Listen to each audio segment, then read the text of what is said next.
Well, we'll get to that in a moment. But first, anybody remember the WWJD days? A couple years ago, there was the "What Would Jesus Do" movement, and I don't. Maybe some of you have a WWJD bracelet on. Anybody? Yeah, we got a couple back there. WWJD, go, you go. So the WWJD movement, "What Would Jesus Do," was sort of a reminder to Christians everywhere. That Jesus is not just a Savior, not that that's not important, but also a moral example, and that in any situation we find ourselves in, we should wonder, what would Jesus do in the situation? And then not only think about what would Jesus do, but then do it, right? So that was the WWJD movement. Well, maybe you also know that the WWJD movement quickly expanded to include other aspects of our life that Jesus might want to influence. For example, environmentally conscious Christians started the "What Would Jesus Drive" campaign, suggesting to fellow believers that Jesus would surely, absolutely surely drive an environmentally responsible car, if he would even drive at all, as opposed to taking public transportation, which any responsible Messiah would take. Or, here's another example, Americans opposed to the wars in Iraq and Afghanistan asked, who would Jesus bomb? The WWJB movement. To them, the answer was obvious. Nobody, right? Health-conscious Christians picked up the idea and began buying a cookbook titled, "What Would Jesus Eat?" The cookbook features all sorts of recipes for healthy biblical food, which tend to include a lot of loaves, a lot of fishes, a lot of milk, a lot of honey, right? Very good. Others wondered, what would Jesus post? What would Jesus tweet? As a reminder that if Jesus were active on social media, he might behave differently than some of us do. And as your pastor, I would remind you of the same thing. I see your posts and your tweets and your Facebook posts, and might encourage you to wonder the same question. What would Jesus post in this situation? Other versions of WWJD developed that were more tongue-in-cheek. On the internet, I actually found a website called What Would Jesus Brew, the WWJB movement.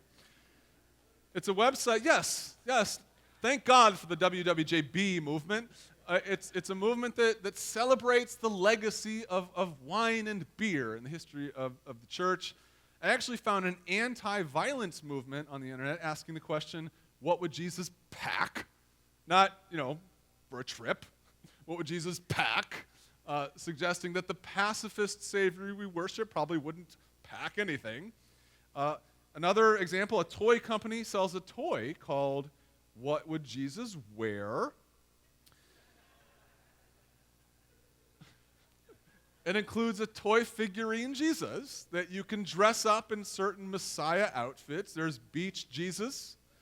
There's Fonzie Jesus. There's Dance Club Jesus. Mark Christmas gifts for the children. Just mark that down. There's also a Christian gym that sells What Would Jesus Deadlift apparel. Because of course we know the question isn't whether or not Jesus would deadlift, but how much, right? Now these are all good questions. What would Jesus do? What would Jesus drive? What would Jesus deadlift? But this morning I actually want to ask a different question. I want to ask the question, what would Jesus say?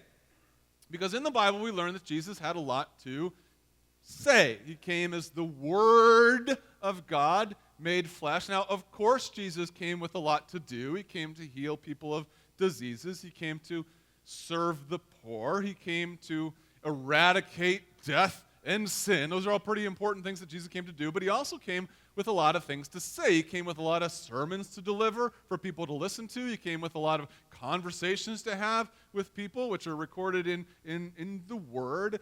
He came with a lot of topics of conversation to introduce. He wanted us to think about and debate and discuss and ultimately follow and obey. So Jesus came with an awful lot to say. And that's what we're going to be talking about during our new series starting this morning, What Would Jesus Say? But we're not just going to be talking about that question in general terms. We're going to be asking that question with respect to 10 well-known celebrities in the world today. If you didn't know this, we live in a celebrity culture. They are everywhere. They're ubiquitous. These celebrities are. We live in a culture that talks about, idolizes, worships all different types of celebrities. And we like to talk about these celebrities. So much of our everyday conversation consists in celebrity gossip, celebrity talk. And we like to talk about these celebrities because they're everywhere. You can't get away from them. They're ubiquitous. They're on the internet. They're in the newspaper. If anybody reads the newspaper anymore, they're on the news, on the radio. They're just everywhere. You can't avoid talking about the celebrities. But also, we like to talk about these celebrities because their lives raise issues and questions that we deal with as well. One of the reasons we like to talk about Caitlyn Jenner is because her life raises questions about sexuality, which is a topic that affects us. One of the reasons we talk about Adam Wainwright so much is because we all know what it's like to feel and experience disappointment. In some respects, I actually think we talk about and think about these celebrities and their lives so that we can avoid talking and thinking about our own. These celebrities are a distraction from having to deal with our own selves. So, during the series, we're going to try and figure out what Jesus would say, or I would argue what Jesus is still saying, to certain well-known people. People like Hillary Clinton, Caitlyn Jenner, Brian Williams, Taylor Swift. These are people just like we are. Newsflash, God loves them just as much as he loves us, which is an infinite amount. We're going to see what Jesus would say to them, but we're going to talk about what Jesus would say to them so we can get to the more relevant question of what Jesus is saying to us. Because you might not think this, but our lives are actually not that fundamentally different from these celebrities. Our lives are not that fundamentally different from, let's say, Hillary Clinton or Vladimir Putin's. Our lives deal with the same core issues of identity and hope and love and faith. Yeah, we're not entirely the same. I mean, they've got a few more followers on Twitter. You know, they have access to nuclear launch codes. We don't. Other than that, we're the same. And God has an awful lot to say to all of us. So, we have a great lineup then of 9 celebrities that we're going to speak to. Some of these celebrities you might have heard of, some of whom you haven't, and we've also actually left an open week at the end of the series for you to tell us who to preach on. We're going to take a Facebook poll over the course of the next few weeks, and you tell us who you want the 10th celebrity to be. And we're going to give you 3 options. Here they are, just so you know. Bill Cosby, Tom Brady, boo. Yeah, well, okay, we can talk about loving your enemies here. Or we can talk about Dylan Roof. I don't know if you know who Dylan Roof is, the guy who shot up the church in Carolina last month. So think about that and make your responsible post on Facebook this week on that poll. This morning, though, we're going to start with a more local celebrity. We're going to start with a man who is both well-known and not really that well-known at all. We're going to ask what Jesus would say to Mr. E. Stanley Kroenke. Welcome, Stan. Welcome to Rooftop. We love having visitors. Almost all of them. I'm kidding. This is Stan Kroenke. If you don't know, Stan Kroenke is the owner of the St. Louis Rams football team. He's been in the news a lot lately because of his unwillingness to commit his team publicly to St. Louis and his decision to build a ginormous stadium in Los Angeles with the apparent intent to move the team back to the city from which they came in 1994, I believe. He is the leader, Stan is, to snatch up the lucrative and untapped LA football market, which would be good for LA, good for his net worth, but heartbreaking for St. Louis, which would make us the only team, I think, in the history of the United States to have lost 2 National Football League franchises. So, bummer for the Lou. So if you're local, you probably know about Stan Kroenke, but you definitely don't know everything there is to know about him. Stan is notoriously quiet and media shy. He's actually so reclusive that the media have probably unfairly dubbed him Silent Stan. He rarely gives interviews or talks to the media. Friends say this is because he's actually just a humble guy who eschews the spotlight and sort of prefers for his business associates to run his business, but who really knows? We don't really know why he doesn't talk to the media, because he doesn't talk to the media to explain himself. Now, despite his best efforts to avoid the spotlight, there is plenty we can actually know about Mr. E. Stanley Kroenke. Man was born in Missouri and was named by his parents after two famous cardinals, Enos Slaughter, if you remember him, and who else? Stan the Man Musial. He grew up listening to cards games, the son of a lumberyard owner in rural Mora, Missouri. If you know where Mora, Missouri is, deep down in the Ozarks. He was a respectable basketball player in high school, but he went to the University of Missouri to study business. He did very well in business after college. He bought and cleared lots to redevelop them around the country. He also did very well in marriage, marrying in 1974 Ann Walton, who was the daughter of Bud Walton and the niece of Sam Walton, who started a growing chain of retail stores that perhaps you may have heard of. I think they go by the name of Walmart.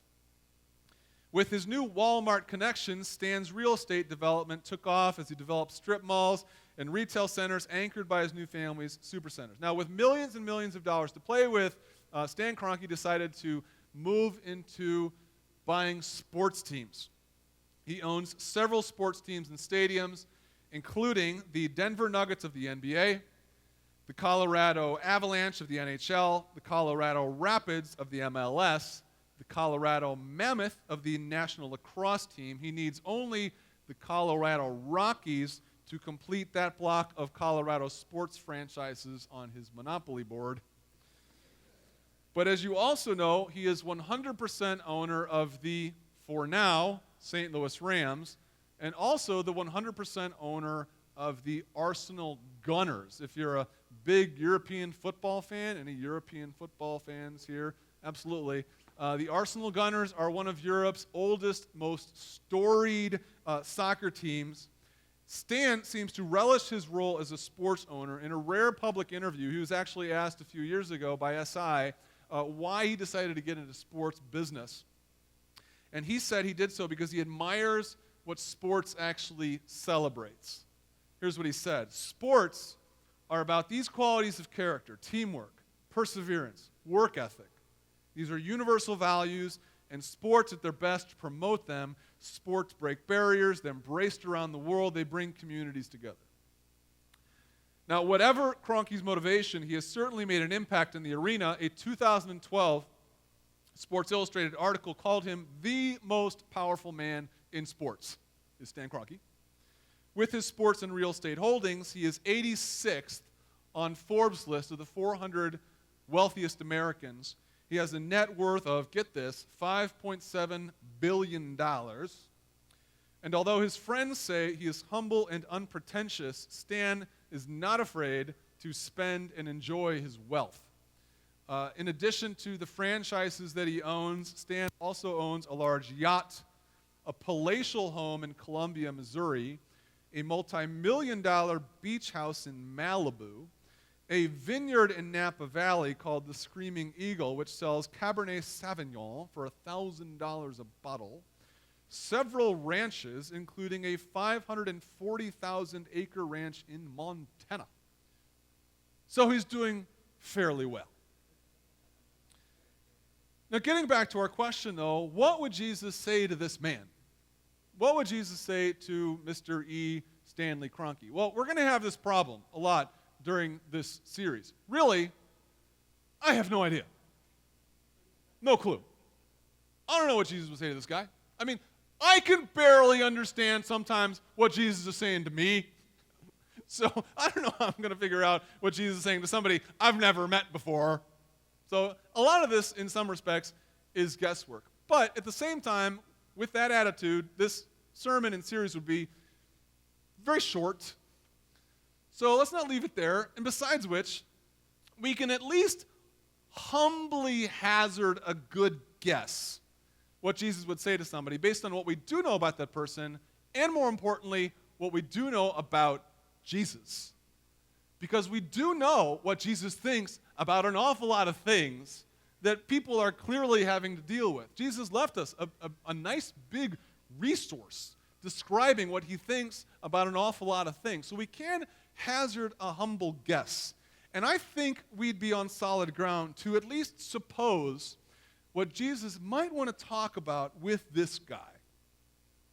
To start, I think Jesus would at least praise Stan for using his gifts the way he has. I mean, God obviously blessed this guy with some shrewd business instincts, and he's made the most of them. I mean, Jesus very frequently talks about using our God-given gifts, whatever they are. I mean, in the Gospel of Matthew, for example, he tells a story about people who were given a whole bunch of talents. Some people were given lots of talents. Some people were given a medium amount of talents, real story. And some people were given like a small amount of talents, a lot of Goldilocks in here.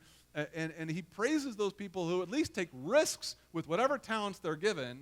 Even if they fail, people who use their talents to at least attempt to make something of their lives. And he has very disappointing words for those who don't. In fact, here's what he says. Well done. This is what he tells one of his investors.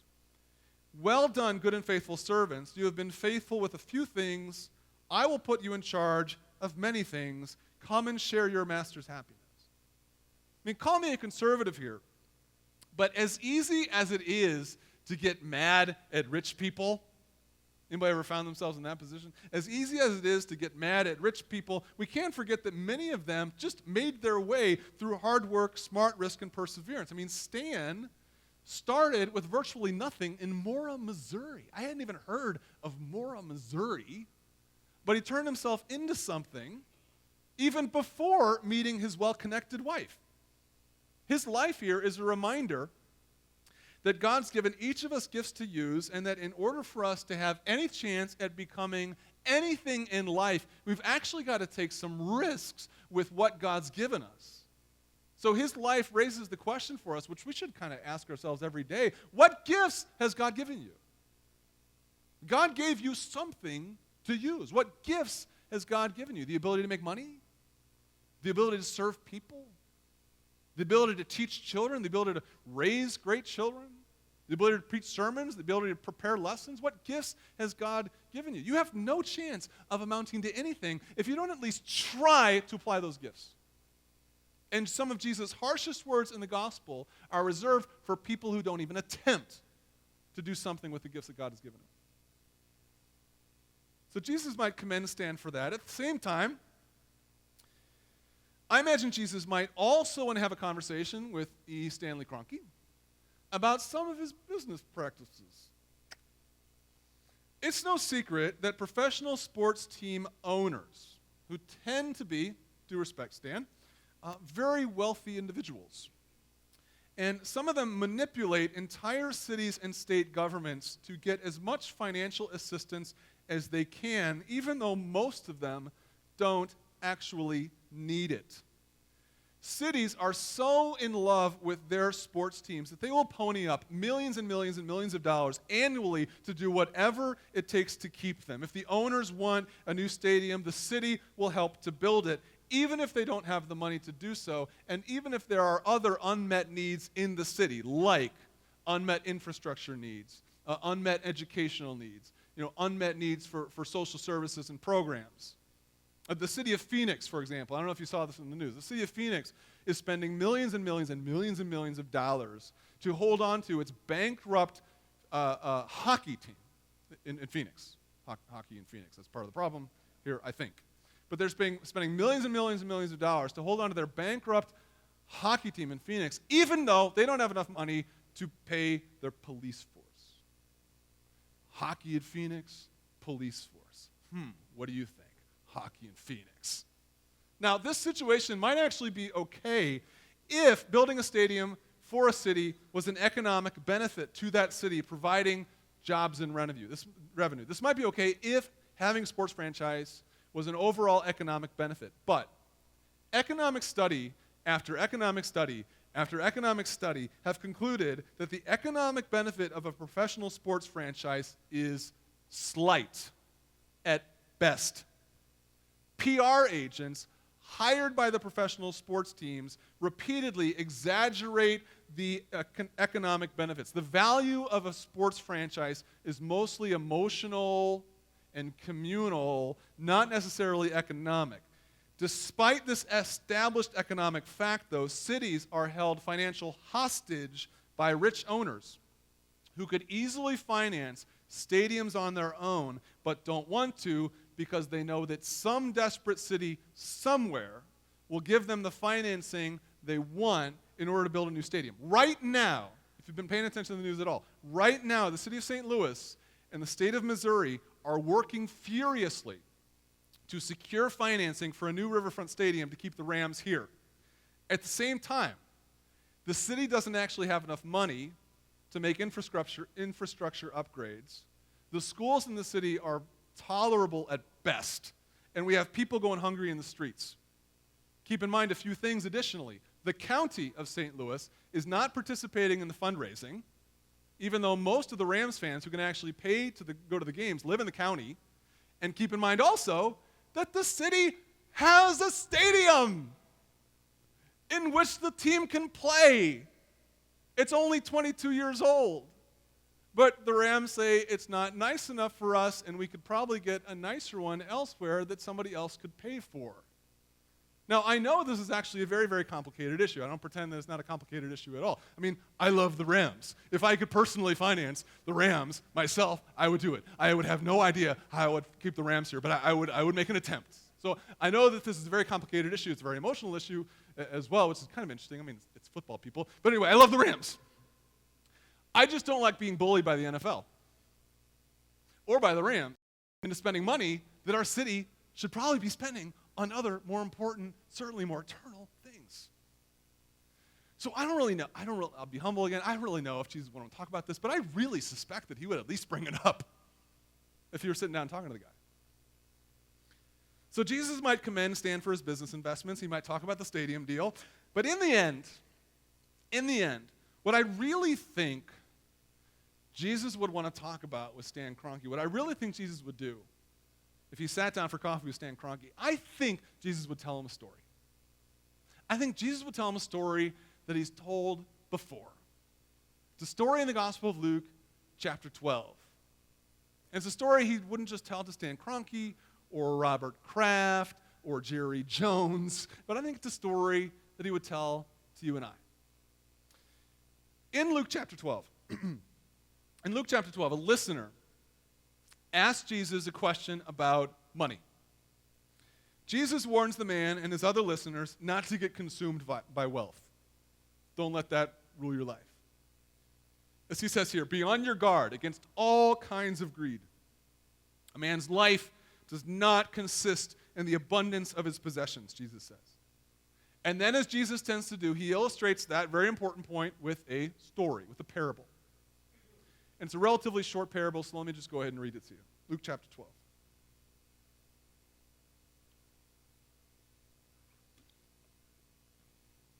Here it is. The ground of a certain rich man produced a good crop. He thought to himself, what shall I do? I have no place to store my crops. Then he said, this is what I will do. I will tear down my barns and build bigger ones. And there I will store all my grain and my goods. And I'll say to myself, self, you have plenty of good things laid up for many years. Take life easy. Eat, drink, be merry. God said to him, you fool. This very night your life will be demanded from you. Then who will get all these things you stored up for yourself?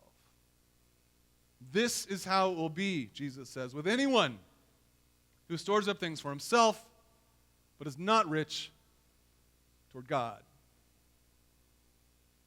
Now, maybe you heard this story before. The editors in your Bible might call it the parable of the rich fool.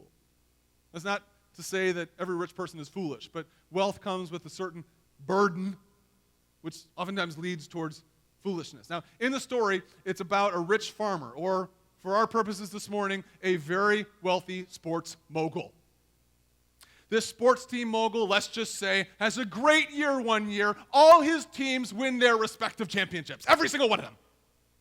His NBA team wins an NBA championship. His European football team wins a football championship. Over there, his NFL team wins an NFL championship. The lacrosse team wins that coveted lacrosse championship. All of his teams win every single one of their championships. This is a very, very good year for our sports mogul, and he is so flush with cash that he doesn't know what to do. I mean, ticket sales are up by 40%. Merchandise sales are up by like 89,000%. Concessions are up like 200 billion%. PSLs sell out within -8 seconds the next year. I mean, this guy is over the moon. He has made so much money. He doesn't know what to do with himself. So he says, I don't know what I'm going to do with myself. And then he says, I have an idea. I will tear down my stadiums and build bigger ones. I will buy more sports teams in which to park my money, and I will live very comfortably off my profits for the rest of my life. I will rest atop the Fortune 400. I will take life easy. I will eat, drink, and be merry. I will sail on my yacht. I will sip Cabernet Sauvignon. I will ride bulls on my ranch. Woohoo! And I will watch my teams win their games from the skybox. This is a good plan. For the record, this is what I would decide to do. This was what the owner decided to do. This was the owner's plan. But the owner of the owner had different ideas. And he told the owner one night, "You foolish sports mogul, this very night your life will be demanded from you. Then who will get what you have saved up for yourself?" And Jesus tells the sports mogul the same thing he tells the rich farmer. This is how it will be with anyone who stores up things for himself but is not rich toward God. Jesus calls foolish anybody who lives for the comforts and the pleasures of earth. This is foolish because it is short-sighted. We don't know how long we're even going to be on earth. Why would we store up that much here on earth when we don't even know if we're going to live very long to enjoy it? 2 weeks ago, I was actually reminded of this. 2 weeks ago, my family, every year over the summer, my family goes down for 1 week in July to the Lake of the Ozarks down in southwest Missouri. Maybe down by Mora, Missouri. Anybody ever go down to the Lake of the Ozarks? So there is so much money floating around down there. And I go down to the Lake of the Ozarks, and I just spend the week like coveting and lusting after like boats and houses and repenting too of my sin. So I just spend the week down there like coveting and lusting and then repenting of like these things that I want. I've always wanted growing up. I've been on the Lake of the Ozarks for 35 years. And I've always wanted to sort of rest and relax and have a nice lake home on the lake down there with a dock for like 2 boats and an in-ground pool, and just always wanted to have that. I doubt that will ever happen, but I've always wanted that. Well, a few years ago, some people that I know decided to do it. A few years ago, a family went down there, and the dad actually retired from spending his whole life working very hard for several decades as a business owner, and they all had enough money saved up to build a nice house, a beautiful lake home with a couple boats and an in-ground pool. We actually watched it get built year to year, just a little higher every year. Sometime last year, though, the man's life was tragically demanded from him. As an aside, you can't smoke every day of your life and expect it not to catch up with you. We drove by his lake house 2 weeks ago. When we were down there 2 weeks ago, we drove by the lake house. It was big, it was beautiful, and it was empty. It was empty. The man had built it to enjoy it, but he couldn't because he was dead. This is Jesus' point. What does it matter how comfortable and wealthy you are here on earth if you're just going to die in the end anyway? What does it matter how many sports teams and vineyards and houses you own if you're going to keel over like everyone eventually does? The real challenge, Jesus says, is not to be comfortable in this life, but to make sure that you're comfortable in the next one. Because this life is temporary, but the next one is permanent. And according to Jesus, the way to make sure we're comfortable in the next permanent life is to be rich toward God. That's what he says in this one. He says, this is how it will be with anyone who stores up things for himself, but is not rich toward God. Now, that's a beautiful phrase, right? Not rich toward God. But what does it mean? How do you be rich toward God? Well, I've been thinking about that all week. What does it mean to be rich toward God? I think it basically means to use whatever the Lord has given you, the most valuable thing that you have in your bank account, which might not necessarily be money, because a lot of us don't have that much money in our bank account. But whatever we have that is most valuable to us, to use it for God's purposes and not for our own. I mean, that's what this guy was doing. He was storing up things for himself here on earth to enjoy them. To be rich toward God is the opposite of that. To use what God has given you for his purposes here on earth, to bless others, whether it's money, whether it's time. Instead of storing up money to go to Europe, like you've always dreamed of going, or to pay for the kids to go to college, which you've always dreamed of actually being able to do, or storing up money for your retirement. All perfectly legitimate things to store up money for. But are you also, in addition, maybe even more so, using those resources and being rich toward God and blessing other people who could never even possibly dream of being able to do that? With your time, which is so valuable. Time, to me, time is actually more valuable than money. I would love more money, but I'd really, really, really like more time. Time is so much more valuable to me. And am I being rich toward God with my time? Am I using that spare couple hours I have here or there to satisfy my own earthly needs? I'm going to go take a nap. Or am I using it to serve people the way Jesus came to serve? Maybe you should, instead of sleeping in on Sunday morning occasionally, as somebody did, hello, YouTube viewers, those of you who are sleeping in right now, you sleepy heads. Instead of maybe sleeping in on Sunday morning every now and then, why don't you just actually get up? Come to church, spend time with God's family. Instead of hanging out watching the game on Monday night, why don't you join the homeless ministry team that goes downtown to spend time with the homeless folks, or the homeless friends we have? And instead of hanging out on a Thursday night just doing nothing, why don't you come show up at the food pantry and help people? Why don't you be rich toward God? We don't have to have money to be rich toward God. We just have to give him what's most valuable to us, our money, our time, our affections, our heart, our very lives. And as we do that, as we live our lives rich toward God, we secure an eternal future that cannot be taken away from us. We receive, as Jesus says, a treasure in heaven. Here's what he says, a treasure in heaven that will not be exhausted, where no thief comes near and no moth destroys. That's the promise of heaven for those who are rich toward God here on earth. Now, to be fair to Stan, I know absolutely nothing about this guy's philanthropy. I know absolutely nothing about how he gives his money away. I know absolutely nothing about where he spends his Sunday mornings. I know absolutely nothing about the destination of his soul. I know really nothing about his character. I looked all over the web looking for some evidence of Christian character or generosity. I'm sure I actually found a few random political donations that he had made over the years. So I know absolutely nothing about whether or not he is rich toward God. However, if E. Stanley Kroenke is anything at all like me, I know he struggles with giving God his due.